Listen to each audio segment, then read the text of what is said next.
आला हजरत ने कहा अहले सुन्नत का बेड़ा पार है, बेड़ा पार है, पुल से रात है, चलना है, बाल से ज्यादा बारीक, तलवार से ज्यादा तेज, नाव की जरूरत, नाव की जरूरत। अरे बोलो समझ नहीं, बाल से ज्यादा बारीक, तलवार से ज्यादा तेज, अब उस पुल पर चलने के लिए नाव की जरूरत।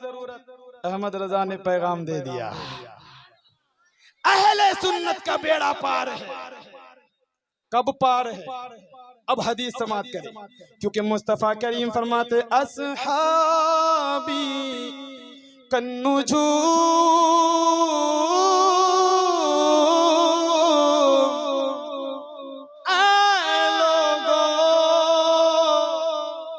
सुनो सुनो, अस्हाबी कन्नुजूम, मेरे सहाबा सितारों के मानिंद है।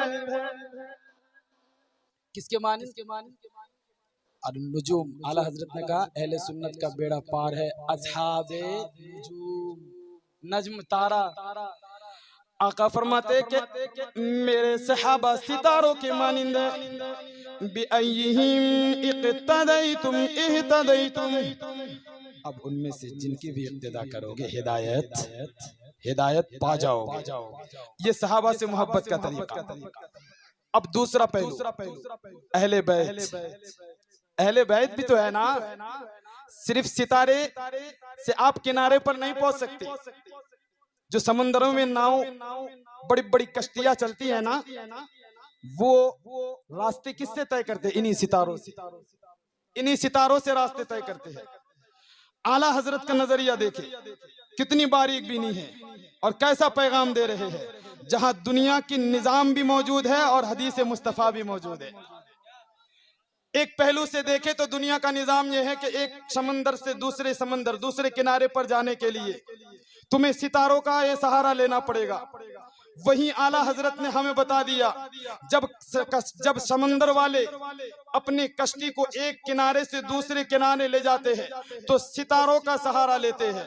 अब हम सुन्नियों को बता गए कि अगर तुम दुनिया जिंदगी बसर करने के बाद जब कब्र में पहुंचोगे तो तुम्हें किनका सहारा, किनका सहारा, किनका सहारा चाहिए। आला हजरत दर्श दे गए, कब्र में पहुंचने के बाद हशर में उठना है, किनका सहारा चाहिए। हशर से फिर पुल से रात, पुल से रात पर चलना है, किनका सहारा। अब मेरे इमाम फरमाते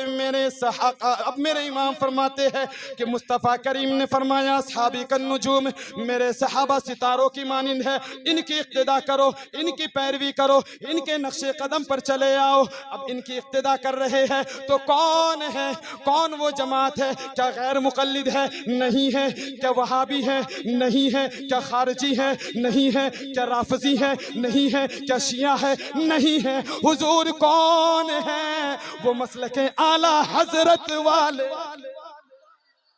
यही आला हजरत वाले हैं जो पैरवी कर रहे हैं। तो मुस्तफ़ा की पैरवी, आला हजरत वाले, सहाबा किराम की पैरवी, आला हजरत वाले, अहले बैत की पैरवी, आला हजरत वाले। किन की पैरवी करने से क्या मिलता है? अब आओ दूसरा पहलू पे चलते हैं। दूसरे पहलू में दूसरी हदीस समाप्त करें। मेरे आका इरशाद फरमाते हैं, मसलो अहले बैती का सफीनत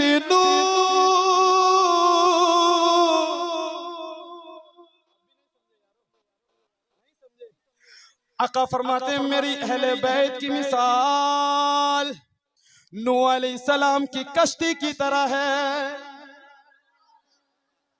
नूह अलैहिस्सलाम की कश्ती की तरह है। अब मैंने कुछ ही देर पहले कहा कि एक किनारे से दूसरे किनारे जाने के लिए सितारों को सहारा बनाना होगा, तब आप पहुंचेंगे।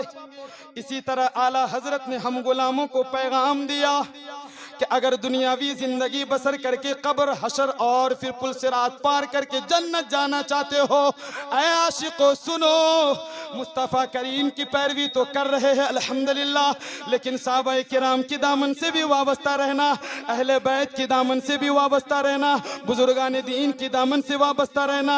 आओ पहले इन दोनों को समझते हैं, साहबा किराम की दामन, अहले बैत की दामन, क्योंकि इनकी पैरवी करोगे तो तुम्हारा मामला क्या होगा।